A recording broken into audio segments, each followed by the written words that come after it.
എപ്പോഴും മനസ്സിലാക്കേണ്ട ലോകത്ത് അത്ഭുതങ്ങളൊന്നും സംഭവിപ്പിച്ചിട്ടുള്ള എല്ലാം ഞാൻ എന്നും മിക്കവാറും പറയാറുള്ളതാണ് സാധാരണ ആൾക്കാരാണ്. പക്ഷെ അവരുടെ ക്ഷമ, കൺസിസ്റ്റൻസി, പെർസിസ്റ്റൻ്റ് ആയിട്ട് വർക്ക് ചെയ്യുക ഒക്കെയാണ് ഇതിനകത്ത് ഏറ്റവും പ്രധാനപ്പെട്ടത്. നിങ്ങൾ പല ആൾക്കാരും ഇപ്പം നമ്മൾ ഫേസ്ബുക്ക് ഉപയോഗിക്കുന്നുണ്ട്. എത്ര വർഷം പ്രോഫിറ്റ് ഇല്ലാതെ വർക്ക് ചെയ്തൊരു സ്ഥാപനമാണ് ഫേസ്ബുക്ക്. ആമസോൺ എത്ര വർഷം പ്രോഫിറ്റ് ഇല്ലാതെ വർക്ക് ചെയ്തതാണ്.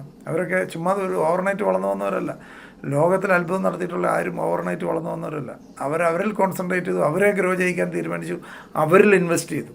നമ്മളിലുള്ള ഇൻവെസ്റ്റ്മെൻറ്റാണ് ഏറ്റവും പ്രധാനം, ഏറ്റവും ബെസ്റ്റ്, ഏറ്റവും വൈസായിട്ടുള്ള ഇൻവെസ്റ്റ്മെൻറ്റ് എന്ന് പറയുന്നത് നമ്മളിലുള്ള ഇൻവെസ്റ്റ്മെൻറ്റാണ്. നമ്മുടെ അറിവ് കൂട്ടുക, നമ്മുടെ ആറ്റിറ്റ്യൂഡ് മെച്ചപ്പെടുത്തുക, നമ്മുടെ കാഴ്ചപ്പാട് മാറ്റുക, നമ്മൾ വലിയ തിങ്കിങ് ഉണ്ടാക്കുക, എന്തും കാണുന്നൊരു വലിയ ബിഗർ സൈസിൽ നമുക്ക് കാണാൻ പറ്റുക. ഇതൊക്കെയാണ് ഏറ്റവും ഇമ്പോർട്ടൻ്റ് ആയിട്ടുള്ള കാര്യം. ചെറുതായിട്ട് ചിന്തിക്കരുത്, വലുതായിട്ട് ബിഗർ സ്ക്രീൻ, എപ്പോഴും ബിഗർ സ്ക്രീൻ കണ്ട് വർക്ക് ചെയ്യാൻ ശ്രമിക്കുക. ഇതൊക്കെയാണ് ഏറ്റവും ഇമ്പോർട്ടൻ്റ് ആയിട്ടുള്ള കാര്യം. ഹയർ ലെവലിലേക്ക് വന്നിട്ടുള്ള ആരും തന്നെ അവരുടെ സാധാരണ മനുഷ്യരാണെന്ന് ഞാൻ എപ്പോഴും പറയാറുണ്ട്. അവരുടെ തിങ്കിങ്ങും ആറ്റിറ്റ്യൂഡും എന്താണ്, വാട്ട് ഈസ് ഇൻസൈഡ് എന്നുള്ളതാണ് ഏറ്റവും ഇമ്പോർട്ടൻറ്റ്. നമ്മളൊരിക്കലും കമ്പാരിസണ് പോകാതിരിക്കുക, മറ്റുള്ള ആൾക്കാരുമായിട്ട് കമ്പയർ ചെയ്ത് ജീവിതം നശിപ്പിക്കാതിരിക്കുക. മറ്റുള്ളവരുമായിട്ട് ഒരിക്കലും കമ്പയർ ചെയ്യുന്ന പ്രോഡക്റ്റ് അല്ല ദൈവം ഉണ്ടാക്കിയത്. നമ്മൾ ഒരു വണ്ടി മേടിക്കുകയാണെങ്കിൽ, ഒരു പർട്ടിക്കുലർ മോഡൽ മേടിക്കുകയാണെങ്കിൽ അതെല്ലാം സെയിം ആയിരിക്കും, എല്ലാം സെയിമാണ്.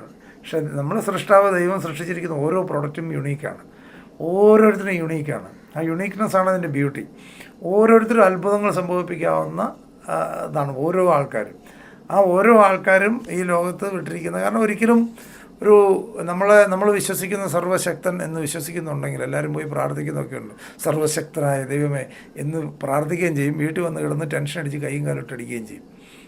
പല സ്ഥലങ്ങളിൽ യഥാർത്ഥ വിശ്വാസം ആണെന്നുണ്ടെങ്കിൽ നമ്മൾ ദൈവം ഉണ്ട് എന്ന് വിശ്വസിക്കുന്ന ധാരാളം ആൾക്കാരുണ്ട്. ദൈവം എൻ്റെ കൂടെ ഉണ്ടെന്ന് വിശ്വസിക്കുന്നതാണ് യഥാർത്ഥ ബിലീഫ് എന്ന് പറയുന്നത്. ആ ബിലീഫുള്ള ഒരാളെ സംബന്ധിച്ച് ഭയം ഉണ്ടാവില്ല. പേടി എന്ന് പറയുന്നൊരു സാധനം ഉണ്ടാകുന്നത് വിശ്വാസം ഇല്ലാത്തതുകൊണ്ടാണ്. പ്രത്യേകിച്ച് ഞാൻ എപ്പോഴും പറയാറുണ്ട്, ജീവിതത്തിൽ എടുക്കാവുന്ന ഏറ്റവും ചെറിയ റിസ്ക് എന്ന് പറഞ്ഞാൽ സാമ്പത്തികമായിട്ട് ബന്ധപ്പെട്ട റിസ്ക്കാണ്. പക്ഷേ കൂടുതൽ ആൾക്കാർക്ക് ഏറ്റവും വലിയ പേടി അതാണ്. കൂടുതൽ ആൾക്കാരും ഭയപ്പെടുന്ന സമ്പത്ത് പോയെങ്കിലുള്ള അവസ്ഥയെക്കുറിച്ചുള്ള ഫിയറാണ്. ഏറ്റവും നമുക്ക് പേടി കുറച്ച് മതി. പൈസയായിട്ട് ബന്ധപ്പെട്ട കാര്യങ്ങളാണ് ഏറ്റവും നമുക്ക് റിസ്ക് എടുക്കാൻ പറ്റുന്നത്. ആരോഗ്യമായിട്ട് ബന്ധപ്പെട്ട് റിസ്ക് എടുക്കരുത്, ഫാമിലി ലൈഫായിട്ട് ബന്ധപ്പെട്ട് റിസ്ക് എടുക്കരുത്, നമ്മുടെ നമ്മുടെ സർക്കിൾ കളയുന്ന ഒരിക്കലും റിസ്ക് എടുക്കരുത്. അവിടെയൊക്കെ കോംപ്രമൈസ് ചെയ്യുക. നമ്മുടെ ഒരു സുഹൃത്തെങ്കിലും നഷ്ടപ്പെടാതിരിക്കാൻ നമ്മൾ കോംപ്രമൈസ് ചെയ്താൽ സാധിക്കുമെങ്കിൽ കോംപ്രമൈസ് ചെയ്യുക, അത്രയേ ഉള്ളൂ. ആ ഒരു സുഹൃത്തിനെ കളയാതിരിക്കുക. ഓരോ ദിവസവും പുതിയ സൗഹൃദങ്ങൾ ആഡ് ചെയ്തുകൊണ്ടിരിക്കുക. നമ്മളൊന്ന് താന്നു കൊടുത്തുകൊണ്ട് നമ്മളൊന്ന് ക്ഷമ പറഞ്ഞാൽ ഒരു സൗഹൃദം കുറച്ചുകൂടെ നന്നായിട്ട് പോകുമെങ്കിൽ ക്ഷമ പറയുക, കോംപ്രമൈസ് ചെയ്യുക. ഒന്നും ആലോചിക്കേണ്ട ആവശ്യമില്ല. അതൊന്നും നഷ്ടമല്ല. കാരണം വലിയ വിജയത്തിന് വേണ്ടി പല നമ്മൾ താന്നു കൊടുത്താലും കുഴപ്പമൊന്നുമില്ല. എപ്പോഴും നമ്മുടെ സർക്കിൾ വലുതാക്കിക്കൊണ്ടിരിക്കുക. കോൺട്രാക്റ്റുകളായി മാറുമെന്ന് പറയും. കോൺട്രാക്റ്റ് വിൽ ബിക്കം കോൺട്രാക്റ്റുകളാണ്. അപ്പോൾ സൗഹൃദങ്ങൾ കളയാതിരിക്കുക.